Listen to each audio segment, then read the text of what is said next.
One,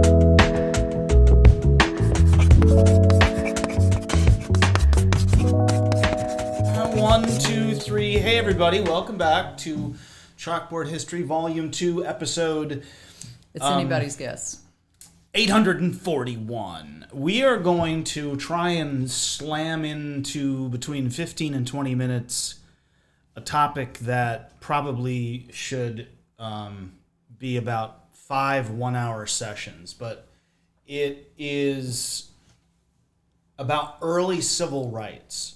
And immediately people are like, why do we have to talk about civil rights at a Civil War site or at a, plantation? I'm like, because there's this white and black thing that goes on, and there's this thing called United States history, and, we didn't all of a sudden zoom from 1865 to Neil Armstrong's walking on the moon. There's a lot of stuff that happened in between. A lot of messy stuff. So one of the wonderful things about knowledge is if you allow it, it just keeps slapping you in the face, and you learn so many things. So I have heard most of my adult life about the integration, desegregation process in Little Rock, Arkansas, and President Dwight Eisenhower and the resistance by the Arkansas political establishment to resist black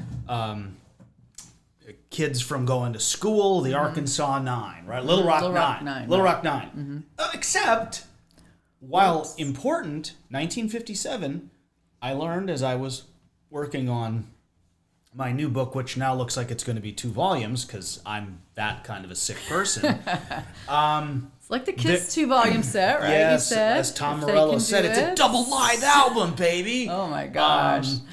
So I learned that something happened in Tennessee that predated that, and I don't know why it didn't get the attention. I have my suspicions. It's because the president didn't need to get involved, because unlike the governor of Arkansas, and then later the governor of Mississippi and Alabama, and I say that with because it's like the ghost of Confederacy past, pushing back, haunting everybody. The governor of Tennessee was a young man named Frank Clement. Very young, youngest governor 35, we've ever had. Yeah. 35, and I'm thinking I've lived here for longer than I've lived anywhere else in my life. I've lived here my whole life. And I've heard lots about Frank Clement, but I didn't know this. In 1956, okay, Brown versus the Board of Education. 1954. Supreme Court decision, 9-0, pretty unanimous, that segregation in public schools is unconstitutional. So the governor of Tennessee, and I'm not going to tell you that Frank Clement thought that desegregation was a super duper idea, because he was a Democrat, but he was I think a New Deal Roosevelt Democrat. He was thinking differently than a lot of segregationist Democrats were. And so there's this ridiculous effort by a state senator to pass what was known as a local bill. And the local bill said that the local school boards in Haywood and Fayette counties could assign students to the schools at their pleasure. Okay, and by the way, for the people who don't want us talking about civil rights, we have a direct connection to the Civil War because Fayette and Haywood County were the only 2 counties besides Williamson in the year 1860 who had more enslaved people than white people living there. Right. So Fayette County, if you don't think those 2 things are connected, hello. Well, Fayette County is 60%. And so the population is very black in 1956, and of course the school boards, which are all white, can then say, well, the little white kids are going to go over here and the little black kids are going to go over there. So it's segregation without saying race. And by the way, our congressman, how old is he? He's not in his 30s. He's like a mummy. He's like 85. Who comes out of retirement, basically, right? To be a punk during the civil rights movement. Well, maybe. But I think he's doing what he'd always done. Yeah. He wanted racial separation. So he passed what was known as a local bill. But a local bill still had to be signed by the governor, and Clement vetoed it. And I was, when I saw this in a newspaper, I was like, what the heck is going on? I've never heard this story. Then I stumbled into the real story. Frank Clement, through the years, I've encountered many people old enough to remember him. Mm-hmm. And Frank Clement, interestingly, was viewed by most people, white and black, as a very good governor. Mm-hmm. They liked Frank Clement. Now, he was doing lots of good things. And there were a few that were like, Frank Clement, But I thought, interesting. 1950s, Democrat, and I just went on. Mm-hmm. Here's what Frank Clement did. So, history alert, this is where you learn something because I took a poll over the last few days, and I haven't found a single person who knew about this story. Mm-hmm. And hell, I didn't know about it 2 months ago. Mm-hmm. Clinton, Tennessee, which 30 minutes from where I grew up. Right, so it's East Tennessee, pretty white. Pretty white. Anderson County, which, by the way, I was just telling you, it occurred to me last night. Anderson County is also home to Oak Ridge. So lots of scientists. They've just made the atomic bomb, or done their part. I mean, a lot of the research for the Manhattan Project has just happened there. Okay, so East Tennessee. Not really pro-Confederate, but still very white. Mm-hmm. And now it's the 50s. Mm-hmm. Okay? And the governor, after Brown, after this maneuver by State Senator Steinbach, which is a hilarious name, the governor is going to integrate schools. Mm-hmm. Now, I can't tell you why Clinton ended up being the flashpoint. It's the Clinton High School. I can tell you, because in Anderson County... Clearly, she's done her research. I didn't even go that far. Okay, well, I feel bad because I grew up so close to it and I didn't know the story, so I did a little looking into it. 4 students want to register at Clinton, and there was actually a court... How dare they? They just wanted to go to school. Well, because otherwise they had to go to a neighboring county. That was the only way. There was no black high school in Anderson County. So they had to go to another... So where'd they have to go? I would assume Knox County, because I can't think... It's certainly not Morgan County where I grew up, because there's definitely not going to be... It's not going to be there, and it's probably not Rowan County. So let's back up a second. So there was not a black high school. Period.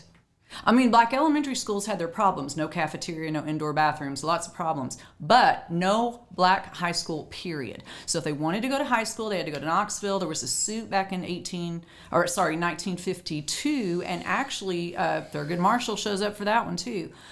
It's defeated. So the judge in Knoxville decides it's not quite a big enough imposition on these families to violate their 14th Amendment rights. Can I stop you for a second? I want everybody listening, if you have a burr in your saddle already, I want you to legitimately ask yourself, what in the hell sort of world do you live in where you don't even build schools for people based on their race? Right.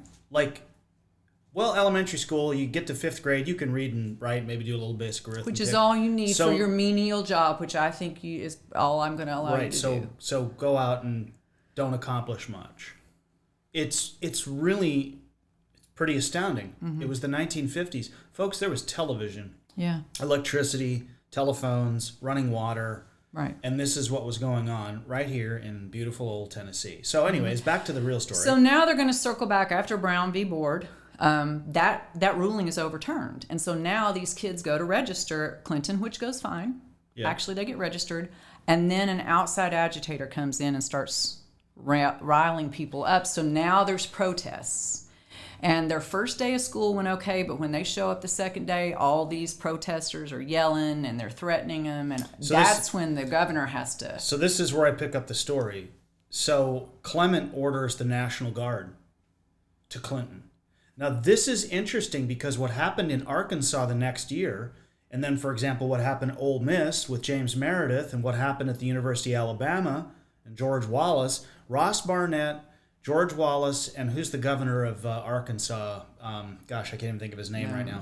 They just refuse. So the president has to intercede, Eisenhower and then Kennedy twice, to basically federalize the National Guard. Mm-hmm. That's what makes Clement so different. He doesn't wait for Eisenhower to tell him what to do. Clement just sends the Guard. I looked through 3 weeks of the Tennessean. Mm-hmm.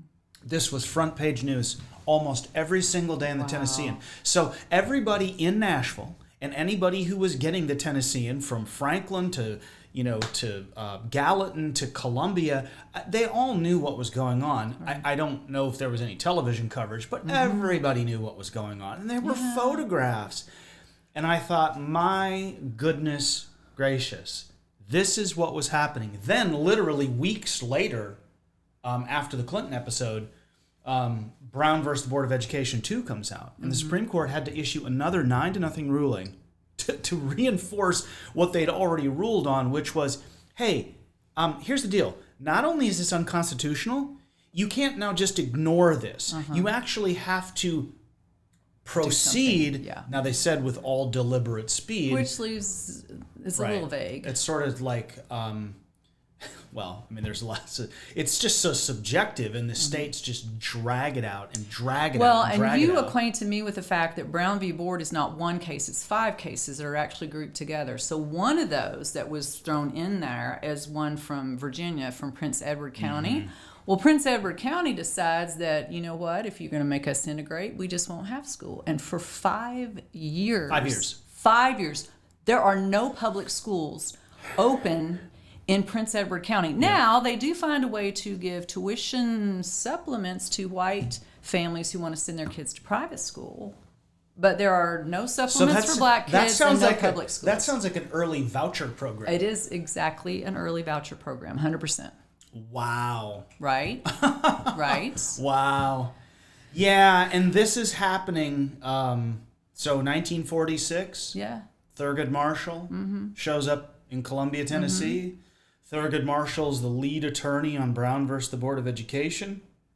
There's one fight and struggle, kicking and screaming after another. What Clement's actions also showed me is that Tennessee really, truly is the one state among the 11 that had tried to secede to form the Confederacy that is really materially different than the other 10. Even the creation of the Ku Klux Klan in Tennessee, which is a stain on Tennessee's history, but happened because Tennessee gave black men the right to vote. None of the other 10 did. That happened here. Right. And it's pushback. Right, and it's pushback. And to think about all the things that I've heard through the years about the Klan, about Forrest, about civil rights, about carpetbaggers and Yankees and agitators, and frankly, all this nonsense and just sort of gross history in many ways. And it is.